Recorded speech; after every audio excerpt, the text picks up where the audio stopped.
Om Shri Sai Ram. 21st August 1986, a historic day when Bhagwan Shri Sathya Sai Baba, founder chancellor, started MBA course, Masters of Business Administration at Shri Sathya Sai Institute of Higher Learning, with a mission, with a motive to inspire his students to become change agents. As a part of this celebration of MBA Day, Vivitsu 2015, let us relive this journey with few professors who have been part of this course since its inception and few of our alumni brothers. To start with, Professor Shiv Pandit. Sir, what was the fundamental purpose that Swami started this course? Why Swami started this course? What was the basic idea Swami had to start this course? In my opinion, Bhagwan came down to earth with a divine mission, and his purpose was to uplift the whole of humanity. And apart from doing many projects like providing free water to many parts of India which didn't have any drinking water, and providing free healthcare regardless of caste and creed to all of humanity, the third area in which he wanted to uplift the entire humanity was in the area of education. And it was much before 1986, actually in the 1950s, he had announced that there would be university in Puttaparthi, and no one believed him at that time. But as gradually things unfolded, he started a university in Prashantinilayam, and the purpose of this education system was, apart from providing the normal secular education, to provide education in values, where we produce students, boys and girls, who make a positive contribution to society, and yet at the same time to awaken the divinity in them so that they work towards achieving the purpose of life. So I think the undercurrent here has been providing value-based education. Professor Kumar Bhaskar. Sir, we hear that Swami totally involved himself to bring up the MBA course over here. Can you share with us how the days and weeks were before the MBA course started? I joined here in the year 85. In my selection interview itself, the first Vice Chancellor of the Institute, Professor V.K. Gokak, asked me this question. Actually, the selection interview was conducted in Green Room in Purushandra Auditorium. Bhagwan was also there. And when the interview was going on, suddenly when this particular question was posed to me, it was a surprise to me. Professor Gokak asked me, "You will be joining the Commerce Department, but next year we are going to start MBA program. Will you also teach in the MBA program?" I said, "Sir, it's the university decision. If you want me to teach in commerce, I will teach in commerce. If you want me to teach in MBA, I will teach in MBA also, or both." But then you know what happened in the year 86, February, like that. BCom final year boys, I used to teach BCom final year boys also, and MCom second year students. They used to ask me, "Sir, we are hearing that the MBA program is going to start in this particular institute. Can we apply?" When these boys were putting this question, actually in the university there was no such formal proposal. There was no formal proposal. And when these boys were asking me, I was only telling them, "You pray to Bhagwan and Bhagwan will make it happen, allow it to happen." And suddenly around February last week, Swami took the decision. A committee was constituted. Dhardi Sinha and others from Administrative Staff College headed the committee, and me and Brother Shiv Pandit, Professor Shiv Pandit also were part of that particular committee. And then the process started. Actually, I was thinking if an MBA program were to start, at least it requires 1 year of starting time. Then suddenly when this proposal came up, I thought it might not be possible. But then Bhagavan, like Jesus Christ, let there be light, light appeared. Let there be MBA program appeared in this institute. It's nothing but sort of a miracle. MBA program came in the institute, and the third BCom boys and also the MCom boys, 3-4 boys actually joined this particular program. That is how actually it started. And essentially Swami's concept was education is for life, not for mere living. Management is also not for living, it is for life. That is why Swami did not want teachers or the system or the structure of the program to focus only on knowledge, skills, abilities and competencies, but it is man-making. That is why Swami used to say, MBA is man managementization. That is the basic thrust of the program here in MBA.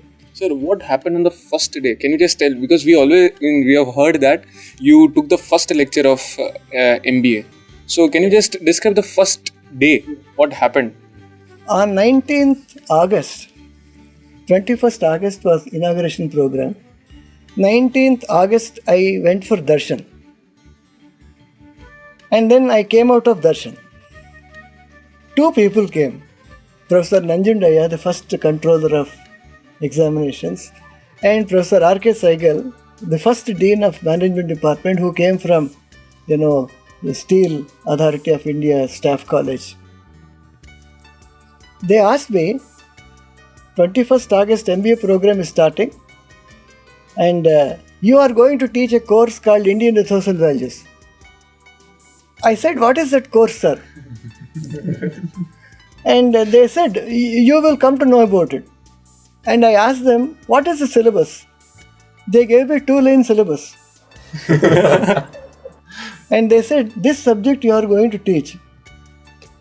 Then I told them, sir, I am already teaching 3.5 courses in BCom and MCom. How can I teach one more? They said, you will teach now 4.5 courses. Then actually I was struggling because 33 MBA students, that too with work experience. I was only a 33-year-old man.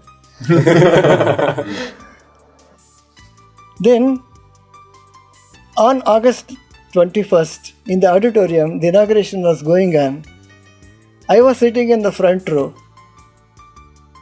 very innocently, and Swami really gave lot of importance to MBA programs. MBA and Swami also gave 2-3 computers. Swami gave video camera. Swami gave so much of importance. And Swami said, the objective of this program and the backbone of this particular program is Indian ethos and values, Swami said. Till then I was peaceful, I was normal. When Bhagavan said, the backbone of this program is Indian ethos and values, trains started running through my heart. And suddenly Swami said, this is the backbone of the program, this is my subject. And that also would have been okay. I was sitting in the front row. He pointed finger at me. He said, this man will be teaching along with me Indian ethos and values. Then it became really, so all people, the whole auditorium turned towards me, who is this fellow? And then Bhagavan said, hereafter, he requested the dean to give him actually hours on the timetable, and he said he will come and teach. And he really came and teach Indian ethos and values in the auditorium, in the audio-visual room. Shiv Pandit sir, along with Indian ethos, there are many courses which are unique to our MBA. And you have been teaching those subjects for a long time. Can you please dwell on those aspects? The underlying current for all the courses in the MBA department is inculcation of values and emphasis on Indian culture, Indian dharma, Indian traditions. And Bhagwan strongly believes that the management in any country should be rooted deeply in its own culture. rather than borrowing management techniques from America or Germany or Russia.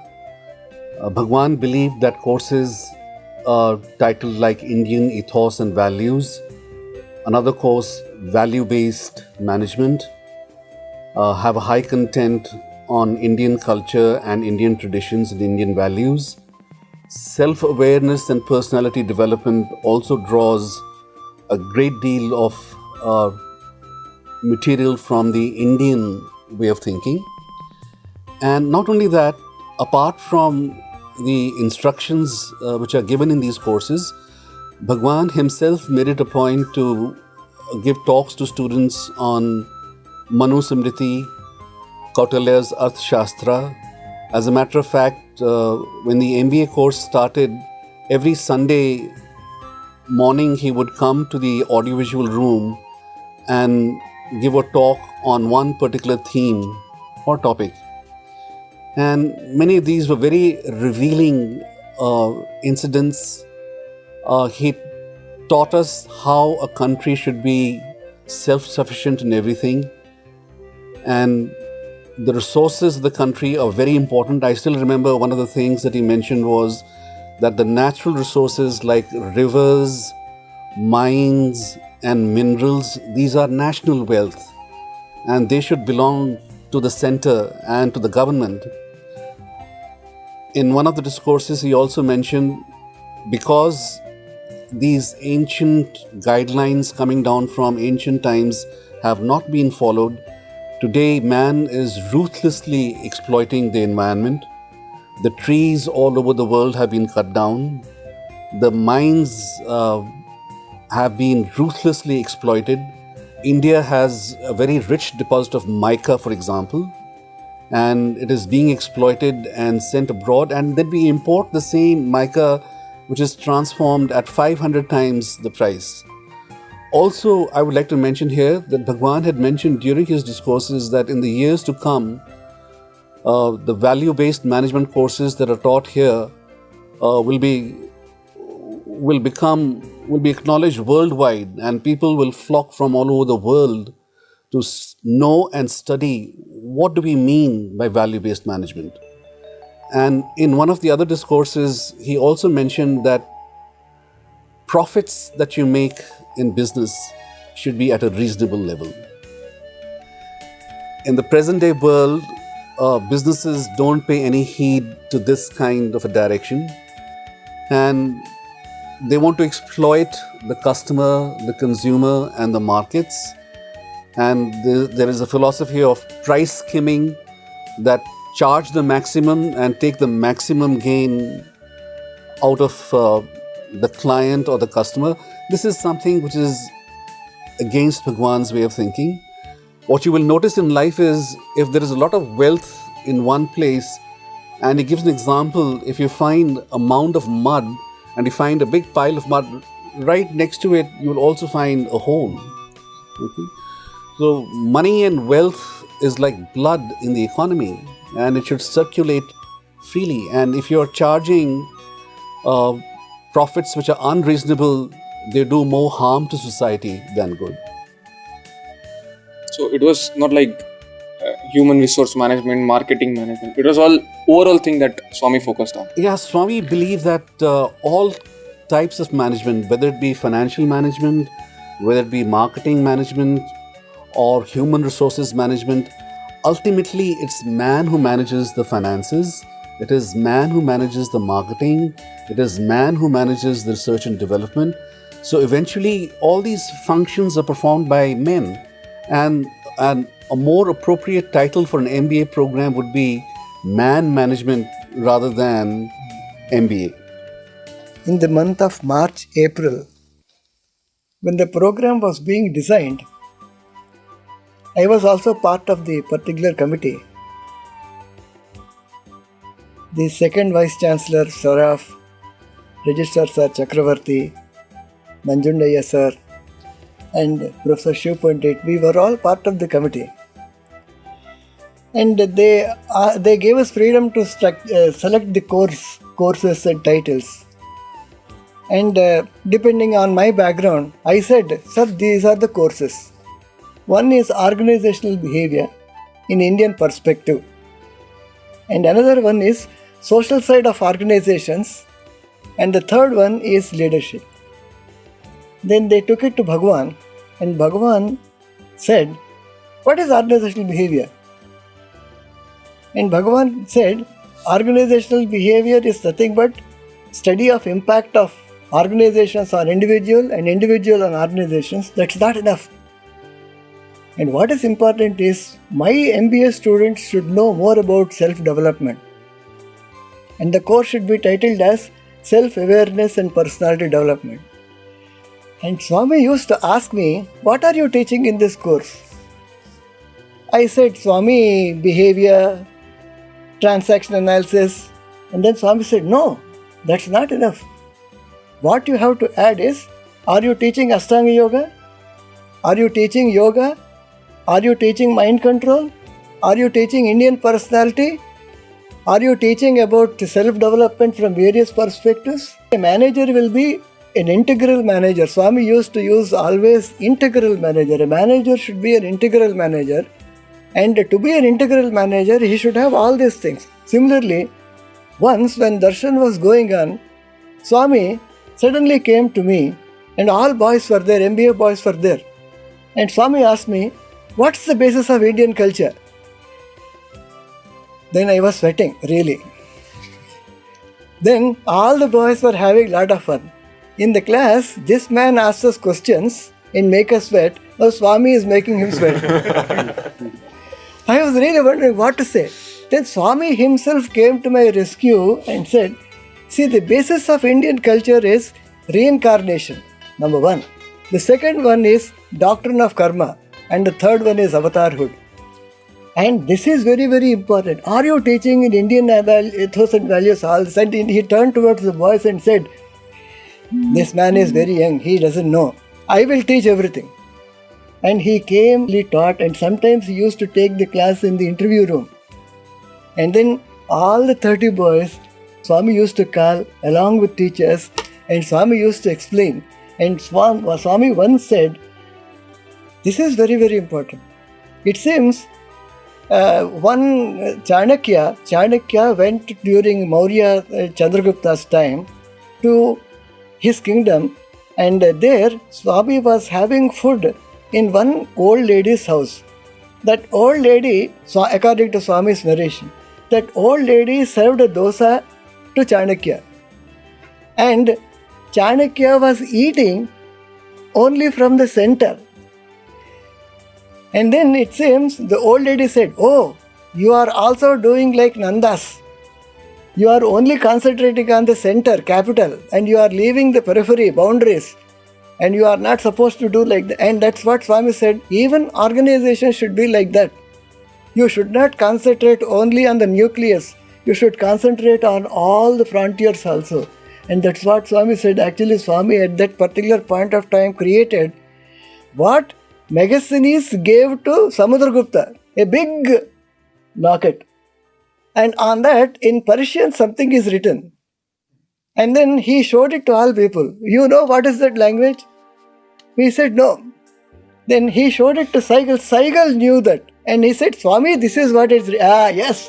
Swami created from 2000 years back that medallion and showed it to all of us. And Swami said, "That's the difference between him and me. I can show you everything. He can only teach." Always ideal leaders are, according to Bhagavan, Lord Rama, Lord Sri Krishna and Jesus Christ, and they are for all times. That's why you should know more about them. That's how actually Swami used to tell me, "Are you teaching all these things?" And that's how actually many things which I teach you now, you may think why they are there. That's the reason why they are all there. Swami told me you have to incorporate all those things.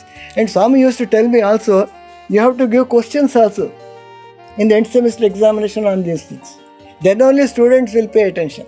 Subsequently, he added some more names also as leaders who were acceptable as per Swami's standard.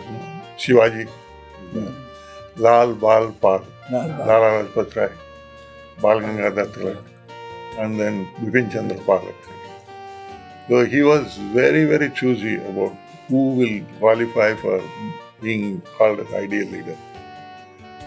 and he was very particular. And I specifically asked a question: is there any business manager who will qualify that standard? He says none. As students over here, we go through a rigorous process of personality development as a course in MBA and personality development of the environment which we stay over here. So how does the MBA course as taught by Swami help us to achieve that? See, Swami believed in overall personality development, not just one aspect. So he was looking for not only physical, mental and spiritual development. Whereas if you concentrate, as in other institutions, only on academics, for example, yes, mental development will take place. But you are likely to ignore other things, especially professional course like management is a high pressure course in any institution. So you will find because of that, the focus is mainly on the subjects, etc. And you will immediately find that other things are neglected. Whereas here he ensures that everybody participates in sports and large number of cultural activities are there so that heart development, etc. will be there. So you'll find overall development is what Swami focuses on. And this also will make you a complete personality development will take place, which is not the case elsewhere. I would like to add one thing here. What is very important from Bhagwan's perspective right from the very beginning has been the end of education is character. And by character, he meant refinement. And by the word refinement, he means, like, if I can explain it just in a moment, like paddy has a certain value. And if you remove the husk from the paddy, then it becomes a grain of rice, which is more valuable. But if the grain of rice is cooked, it becomes, you add still more value because now someone can consume it and derive nourishment from it and satiate his hunger. Similarly, he was very fond and he kept talking time and again about the term educare. A truly educated person is one who brings out the goodness in him. And this goodness is inherent in everyone. And this goodness can be made manifest only if man begins to question, who is he? From where has he come? And where is he going?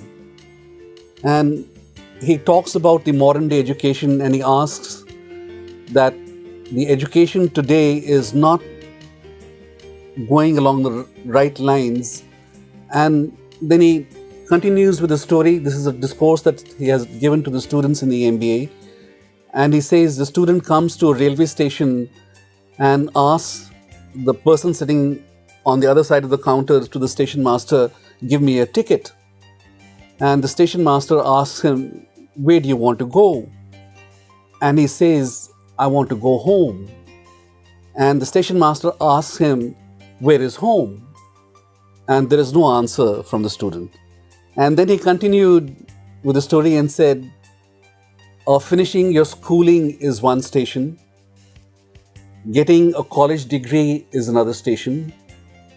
Getting married perhaps in life is another station. Having children and worrying about their future and seeing that they're well settled is another station. But the question still remains unanswered. Where are you going? What is the purpose of your life? And Bhagwan tried to open everyone's eyes, whoever came to the institute, in a very subtle way, that there's a higher goal, there's a higher reality, and unless you turn inwards and inculcate virtues, you will not find the true fulfillment in life that each one of us is seeking. And I think along with secular education, Bhagwan tried to turn everyone's vision towards this higher reality which is inside of him. And that is what makes this institute unique. That is what makes the behavior of the students here unique.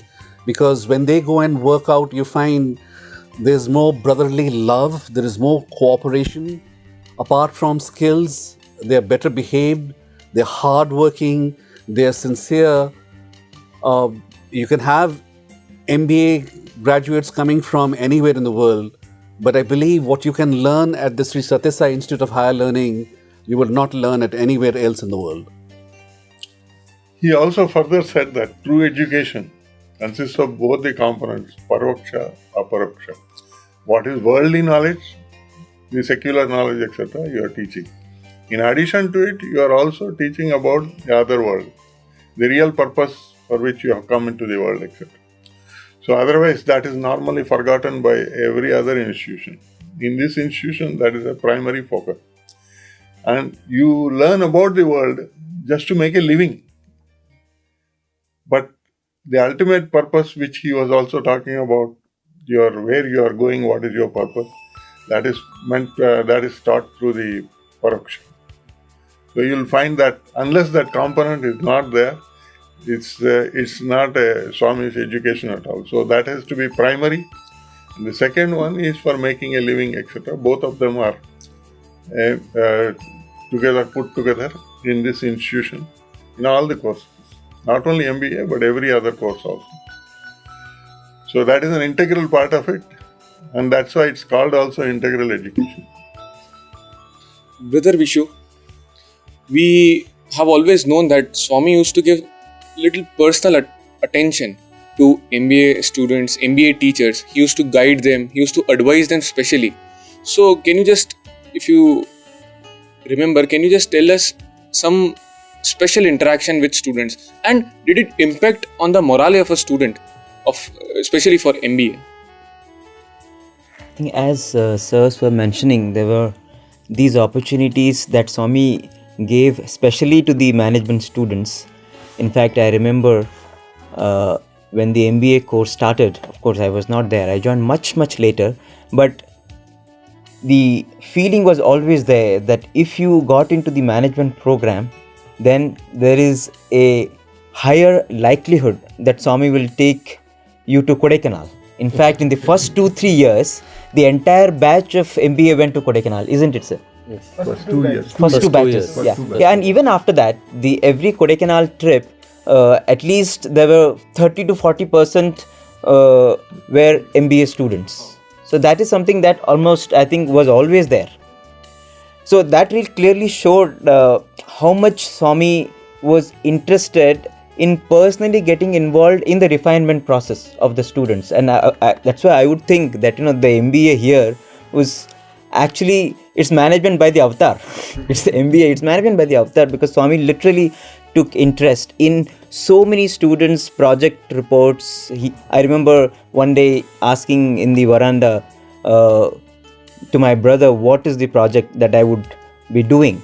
And so he said, Swami, whatever you say. And he was very clear. You asked him to do international finance. I had no clue that actually I should be doing international finance, but he was very clear. I mean, I was still thinking what I should be doing. So I think if you ask all the MBA students who had the opportunity of doing their assignments, their project reports, studying when Bhagwan's physical presence was with us, he took personal attention for every student's refinement in subtle, covert as well as overt ways. Like even when I joined, there was definitely the MBA, the program itself had quite a bit of an aura, especially because we knew that we'd be entitled to a lot of Swami's attention. I remember, Swami, he would come from Vrindavan to Parthi when the academic session would begin. And for the first 2 weeks, it was the MBA students, the first year MBA students would be sitting right in front. Because Swami was very keen to interact with them, find out from them where they've come from. The difference between the MBA program and the other PG programs was that the MBA program would have a lot of people who had just come fresh only for the 2-year MBA course, whereas the other students had been here for quite a while, maybe some from school itself. Yeah. So like in my case, I completed my engineering and directly joined for the MBA program over here. So it's just 2 years with Swami. So Swami would make sure that we would get the full value of those 2 years. So a lot of, supposing we go for the industrial visit during the summer. So practically every day after the visit to the industry or factory, we would land back at Trai Brindavan, and Swami would make sure, he would ask us, like, what did you learn today? Where did you go? He would like question us down to the last detail, like even mundane things like what was the food like, So these are some of the things to shape, I think what was very clear was he was looking at the business leaders of tomorrow, and he wanted to make sure that these are shaped into values based individuals. And a large part of it was, I think, triggered by the fact that there was a bond of love that he created between him and us. Right? So I think that was the biggest gift he would lend to these students. We are recording this for the MBA day, and I remember the MBA days in the physical presence of Bhagwan, where Swami would come to the institute auditorium to watch the presentations by the MBA students. I mean, that was again an exclusive privilege granted only to the management students. You didn't have other streams having this opportunity to have a day dedicated to their subject.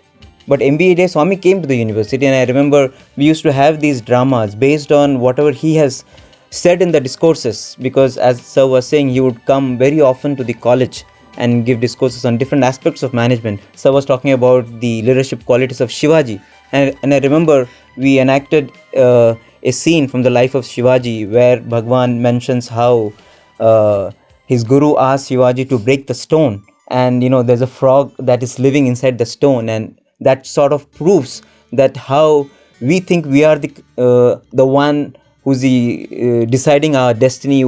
Everything is in control. We are in control of everything. We are self-made, but we are actually made by the self. He's the one who is actually shaping our lives. He's the one who's actually in control, and we have to submit to that will. So we were doing the drama, and I remember I was a part of the drama. I had a very small role to play. I always wanted to be part of the presentation because you have those opportunities with Bhagwan. And I was happy and sad. Happy that I was part of the drama. Sad that I had a very tiny role to play. And I remember I was all the time thinking, did Swami really notice me? Because I had to only get up. There was a classroom session, and I had to just get up and ask one question. And so in the scheme of the drama, it was a very, very insignificant role. But later in the evening, I came to know that when I got up and I narrated, I gave the dialogue, Bhagwan immediately told the person next to him, "Oh, can you see he's Prishti?" So he just identified. I was so overwhelmed because that was the only millisecond I had in the drama, and I was all the time thinking, will Swami notice me? Will Swami notice me? And he made it known that if you have that sincere desire, if you really are pining for me, if you really want me to notice, I'm always there. So I think this is a very, very I would say this is something which every MBA student would narrate, because Swami gives so many opportunities. Everybody would have a series of such instances to share about their times with Bhagwan. There's a lot of personal touch for each and every individual, including all devotees also. Swami is directly communicating with them, and he makes an impact. So they feel that Swami exists exclusively for them. Okay. But he can make that happen with millions of people.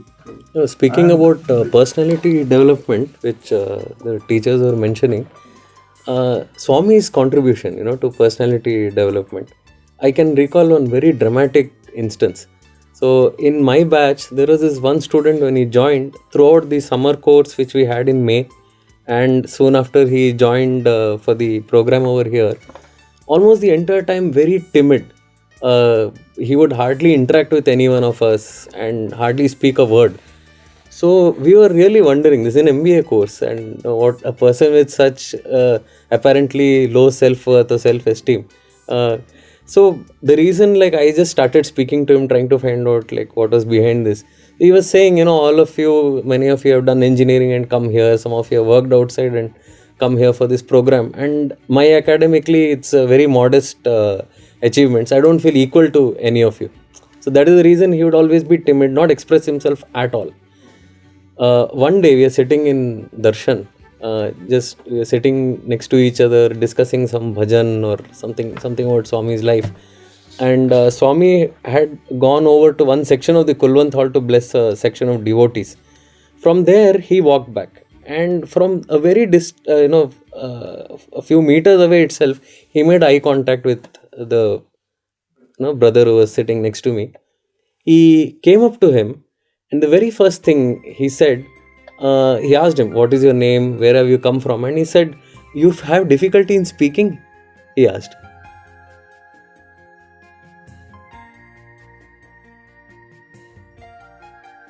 It was at that moment totally dumb. He just couldn't say a word. And Swami immediately he created a beautiful 3-diamond ring, put it in his hand. So the interaction maybe lasted exactly 2 minutes.